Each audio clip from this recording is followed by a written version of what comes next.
La serie que estamos estudiando se basa en la primera carta del apóstol Pedro y nos está enseñando cómo permanecer firmes en la fe. Seguimos estudiando el segundo sermón. Es permanecer firmes como hijos de Dios. Y esta es la tercera parte. En el estudio de este primer capítulo, hasta el momento hemos estudiado que según el versículo 2 podemos estar firmes en nuestra fe. ¿Por qué? Primero, porque fuimos escogidos por elección soberana. Por favor, piense bien eso. Segundo, el versículo 3 nos dice que podemos permanecer firmes porque tenemos una esperanza viva, no muerta. Y tercero, porque tenemos una herencia divina, recuerda lo que le dije, incorruptible, incontaminada, inmarcesible e imperdible. Lo dice el apóstol, no yo. Y ahora nos corresponde estudiar en cuarto lugar que podemos permanecer firmes como hijos de Dios porque tenemos su poder disponible. Quiero que disfrute este sermón. Lo que enseña el apóstol es extraordinario. Así que ahora nos toca estudiar firmes porque tenemos su poder disponible. Vamos a estudiar los versículos 5 al 8. Y escuche este principio.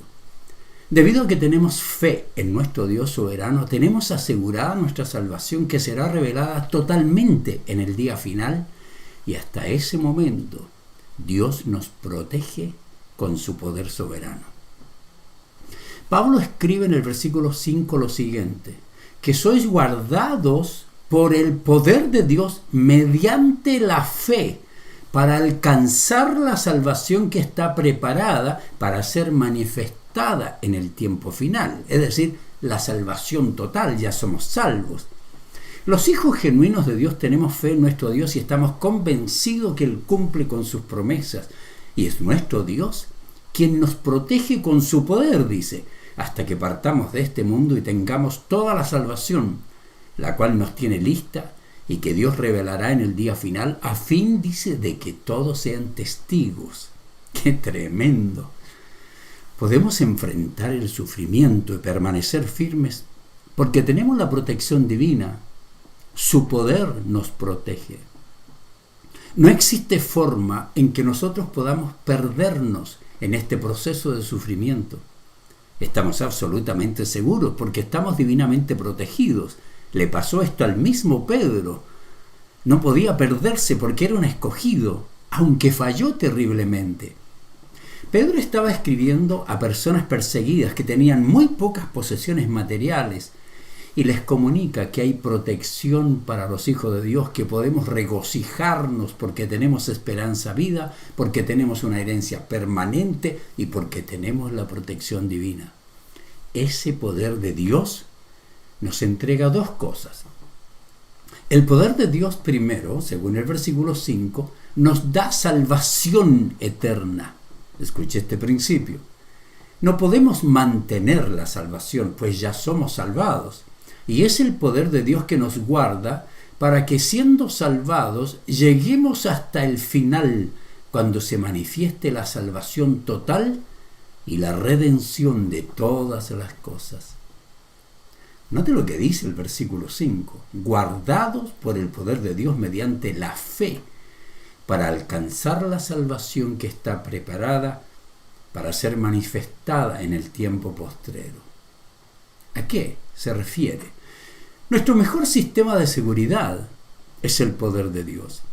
Él es todopoderoso. Nada ni nadie nos puede quitar la seguridad de que somos guardados por el poder de Dios para el día en que partamos de este mundo y obtengamos la salvación total, es decir, no más pecado, no más mundo pecaminoso, totalmente salvados del dolor y del sufrimiento. En este proceso de sufrimiento en este mundo, no existe manera que seamos separados del amor de Dios. No existe manera. Eso es lo que Dios nos dice. Y el apóstol Pablo confirma lo mismo. ¿Quiere escuchar lo que el apóstol dice? La misma verdad. Cuando él escribe a los romanos, quiero que ponga atención lo que le dice. ¿Acaso hay algo que pueda separarnos del amor de Cristo? Pregunta. ¿Será que Él ya no nos ama si tenemos problemas o aflicciones, o si somos perseguidos, o pasamos por hambre, o estamos en la miseria, o en peligro, o bajo amenaza de muerte. Qué lindas preguntas, ¿no? Y luego dice, como dicen las Escrituras, por tu causa nos matan cada día, nos tratan como a ovejas en el matadero. Ese es el mundo. Pero claro que no, dice Pablo, a pesar de todas estas cosas, nuestra victoria es absoluta por medio de Cristo que nos amó. Y estoy convencido de que nada podrá jamás separarnos del amor de Dios. Dice Pablo, ni la muerte ni la vida, ni ángeles ni demonios, ni nuestros temores de hoy, ni nuestras preocupaciones del mañana. Me encanta eso. Ni siquiera los poderes del infierno pueden separarnos del amor de Dios.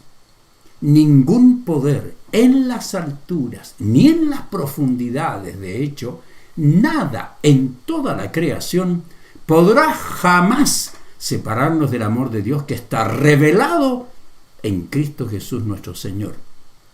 Lindo, ¿no? Romanos 8, 35 al 38. Asegurados, queridos. Algo más. El poder de Dios nos da victoria en la prueba. Y eso dice el versículo 6. Escucha este principio. Dios ha determinado que pasemos por pruebas diversas para que nosotros comprendamos, nosotros comprendamos, no Dios, Él sabe. Nosotros comprendamos si nuestra fe es realmente pura. Porque cuando somos probados, Dios nos entrega a nosotros lecciones que no aprenderíamos de otra manera. El versículo 6 nos explica que a veces el sufrimiento es necesario con estas palabras. En lo cual vosotros os alegráis, aunque ahora por un poco de tiempo, si es necesario, tengáis que ser afligidos en diversas pruebas, para que sometida a prueba vuestra fe, mucho más preciosa que el oro, el cual aunque perecedero se prueba con fuego, sea hallada en alabanza, gloria y honra cuando sea manifestado Jesucristo. Me encanta esto porque es la primera vez que se menciona aquí la palabra alegráis y se refiere a regocijarse en tiempos de dificultad. ¿Pero por qué? Porque sabemos que el poder de Dios nos guarda y no podemos perder la salvación, la herencia, por difícil que sea la prueba o las fallas que tengamos. Este es un gozo que ocurre, no por la prueba que estamos viviendo, aunque esta puede ser difícil o lo que llamaríamos una prueba de fuego. No nos regocijamos en los días difíciles, en los tiempos conflictivos. Nos regocijamos a pesar de que vivimos aquellos tiempos difíciles y conflictivos, porque tenemos asegurada una salvación que no podemos perder y que es parte del plan de Dios. Tenemos una herencia que es imperdible. Nuestro Señor Jesucristo pasó por todo esto, dolor y sufrimiento como ninguno. ¿Significa que no sufrió? Claro que sufrió. Pero Él tenía un plan y cumplió su plan. La misma respuesta que debemos tener nosotros la tuvo una adolescente judía que se convirtió en la madre de Cristo. Y pasando por un tiempo de confusión, imagínese, quedó embarazada, no de su prometido, sino del Espíritu Santo. Nunca había ocurrido ni volverá a ocurrir esto. Suena lindo leerlo, pero cuando José vio eso, pensó en abandonarla. Ella tuvo temor de ser tildada libertina por tener un hijo fuera del matrimonio y comprendió el mensaje divino, y su respuesta no fue alegrarse en el sufrimiento que estaba experimentando, los estados depresivos que vivía, sino alegrarse en su Salvador. Y cuando Elizabeth se alegró por la visita de María y le dijo que era un honor ser visitada por la madre de su Señor, María respondió esto: oh, cuánto alaba mi alma al Señor, cuánto mi espíritu se alegra en Dios, mi Salvador. Nosotros igual nos alegramos, no en los eventos, por difíciles que sean, sino en el Salvador que nos ha permitido vivir esos eventos. Y este pasaje nos dice algunas cosas acerca de las pruebas que los hijos de Dios enfrentaremos, y quisiera que lo comprendamos bien. Porque el apóstol nos está preparando para estos tiempos, y vaya que lo necesitamos. Primero, los tiempos de dificultad y sufrimiento son pruebas necesarias, siempre permitidas por Dios, y a veces por Él provocadas. Dice Pedro, es necesario que pasemos por aquellas pruebas. Así que las pruebas son necesarias porque ellas prueban la genuinidad de nuestra fe. También fortalecen nuestra humildad. Y cuando entendemos que Dios las ha permitido, nos obligan a mirarle a Él y nos hacen ver la vida en forma realista. Como alguien dijo, el dolor planta la bandera de la realidad en la fortaleza de un corazón rebelde. Es que usted no encuentra muchas personas llenas de orgullo en el lecho del dolor de un hospital. Dios revela que las pruebas son necesarias y cuando le creemos a Dios, no vivimos la incredulidad, no desafiamos al Señor ni nos resentimos por Él por las pruebas que Él ha permitido o que Él ha provocado. Segundo, las pruebas son dolorosas y difíciles y producen temporadas de aflicción. Eso es lo que dice el apóstol Pedro. Dice, es necesario que tengáis que ser afligidos, necesario, por diversas pruebas. Y quisiera decirle algo acerca de tratar o consolar o de animar a las personas que están pasando tiempos difíciles. Tenga mucho cuidado. Nunca trate de decirles que la prueba no es difícil. O, no, hermano, usted siga adelante, que usted es fiel. No, un momentito, la prueba es difícil. Solo porque usted ha vivido algo diferente, no ayuda a eso. Una prueba, es una experiencia dolorosa, difícil, trae angustia y cada persona es diferente. La persona necesita pasar por una temporada de lamento y esta será tan corta o larga como aprenda a enfrentarla basada en principios divinos y no en ideas o sentimientos humanos. Me encanta Dios, queridos. Qué claro es esto, ¿no? Tercero, las pruebas son variadas. Pedro le dice, si es necesario, son necesarias, tenéis que ser afligidos por diversas pruebas, son diversas, son variadas, producen aflicción. Se nos presentan de diferentes formas, a veces enfermedades, o pasamos por diversos tipos de angustia, enfrentamos variadas batallas, vivimos luchas, eventos distintos, que nos presentan serios desafíos. Algunos tal vez fueron abusados cuando pequeña, como he estado tratando una querida hermana. Pero su nueva identidad ahora depende de Cristo y yo tengo que enseñarlo. Pero si usted está en una iglesia que no le enseñan que su nueva identidad está en Cristo y le enseñan a vivir en victoria y le dicen que Dios tiene que cambiar todo o que usted no puede sentir eso, le engañaron. Todas las personas somos diferentes, ninguna prueba es igual a la otra, todos tenemos distintas respuestas, mi papel es enseñarle cómo responder, porque las pruebas toman diferentes formas, pero así como son variadas las pruebas, es variada la gracia de Dios para con nosotros y variado el consejo que debe recibir. Cuarto, las pruebas revelan la autenticidad de nuestra fe. Prueban lo genuino de nuestra fe, revelan verdad. Y dice el versículo 7, para que sometida a prueba vuestra fe mucho más preciosa que el oro, el cual aunque perecedero, se prueba con fuego, dice, sea hallada en alabanza, gloria y honra cuando sea manifestado Jesucristo. De la forma como usted enfrenta la prueba, de la forma como llega al final de ella, se puede ver o desprender la verdad de su vida. Los cristianos maduros llegan a comprender que todo lo que van enfrentando en el proceso de su vida, sus temporadas de adversidad, sus temporadas de prosperidad, son parte de la obra soberana de Dios y que su gracia es multiforme para preservarnos en medio de las multiformes pruebas que enfrentaremos mientras vivimos en un mundo hostil al Evangelio. Y recuerda que Pedro entendió en carne propia este proceso. ¿Recuerda lo que relata Mateo? Dice, en el camino, Jesús le dijo a Pedro, esta noche, a todos les dijo, esta noche todos ustedes me abandonarán. Tremendo. Porque las Escrituras dicen, Dios golpeará al pastor y las ovejas del rebaño se dispersarán. Sin embargo, después de ser levantado de los muertos, iré delante de ustedes a Galilea y allí los veré. Mire que lo que le está diciendo. Y Pedro, recuerda que estudiamos su vida en el primer sermón, le dijo, aunque todos te abandonen, yo jamás te abandonaré. La prueba reveló la calidad de fe de Pedro, pues tal como su maestro le había anunciado cuando el gallo cantó, Pedro le negó no una, sino 3 veces. Su fe fue probada. Necesitaba ajustes, la guitarra estaba desafinada. Nuestra fe será probada para que todo lo impuro sea removido, y aquellos que no son verdaderos convertidos, ¿saben qué va a pasar? Se van a marchar, aunque cantaron, oraron y sirvieron con nosotros, se van. Entonces, si nuestra fe debe pasar por el fuego para ser refinada, porque Dios así lo ordenó para que nosotros comprendamos nuestra realidad, que así sea. Para algunos la prueba de su fe resultó en la pérdida de todos sus bienes, de su familia, de su salud. Resultó en la maldición de su esposa, como ocurrió con Job. Pero no de las palabras de este hombre.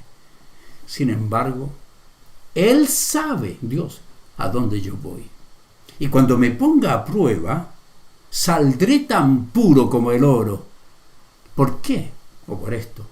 Pues he permanecido en la senda de Dios, he seguido sus caminos y no me he desviado. No me he apartado de sus mandatos, sino que he atesorado sus palabras más que la comida diaria. Job capítulo 23, 10 al 12. Esa es la solución para nuestra vida. La conclusión que aparece al final del versículo 7 es maravillosa, pues nos revela una gran realidad. Note lo que dice Pedro. Entonces, cuando pase la prueba, entonces su fe, al permanecer firme en tantas pruebas, les traerá mucha alabanza, gloria y honra en el día que Jesucristo sea revelado a todo el mundo. Sencillo. Cuando Cristo venga, sea el tiempo que Él venga a castigar a los impíos y a recompensar a los justos, porque nuestra fe ha sido probada y Él ha juzgado que es genuina, tendremos su alabanza, su gloria, su honra y recompensas por ser fieles. Eso es lo que dice el apóstol. Ahora, observemos el versículo 8, que es parte de esta sección de nuestro estudio. Dice, ustedes aman a Jesucristo a pesar de que nunca lo han visto.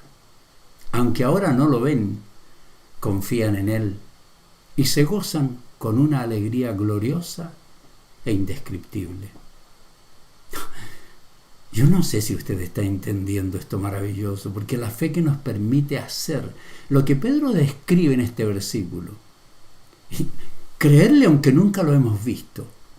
Esta fe describe en este versículo algo maravilloso, que no depende de nuestros sentidos, porque la fe bíblica no depende de nuestra imaginación o sensaciones. Nuestra fe, por una parte, está basada en que creemos hechos históricos. Una persona no puede ser cristiana si no acepta hechos reales, históricos. La muerte, la resurrección, la vida de Cristo. Si no acepta hechos, no puede creer que Cristo vivió y que es salvo. Note la predicación de Pablo. Él dice, ahora, amados hermanos, permítanme recordarles la buena noticia que ya les prediqué. Esto les enseñó, note. En ese entonces la recibieron con gusto y todavía permanecen firmes en ella. Esa es la buena noticia que los salva si ustedes siguen creyendo el mensaje que les prediqué, a menos que hayan creído algo que desde un principio nunca fue cierto. Note, yo les transmití a ustedes lo más importante y lo que se me había transmitido a mí también. Esto, note que transmitió. Cristo murió por nuestros pecados tal como dicen las Escrituras. Fue verdad. Él fue enterrado, al tercer día fue levantado de los muertos, tal como dicen las Escrituras. Hechos, fue real, fue verdad. Por eso tenemos fe. Lo vio Pedro, luego lo vieron los 12, comprobados, son hechos históricos. Más tarde lo vieron más de 500 de sus seguidores a la vez, la mayoría de los cuales todavía viven, dice Pablo, aunque algunos ya han muerto. Comprobado, hecho histórico. Y luego lo vio Santiago, después lo vieron todos los apóstoles. Historia. Nuestra fe crece en esa historia. Por último, como si hubiera nacido en un tiempo que no me correspondía, también lo vi yo. Pues soy el más insignificante de todos los apóstoles. De hecho, ni siquiera soy digno de ser llamado apóstol después de haber perseguido a la iglesia de Dios, como lo hice. No, nosotros no creemos fantasías. Creemos hechos concretos. Pero, escuche esto. Por otro lado, usted puede tener muchas evidencias de que Cristo vivió, murió y resucitó, como tienen muchos que asisten a los templos. pero aún así, viendo, no pueden creer.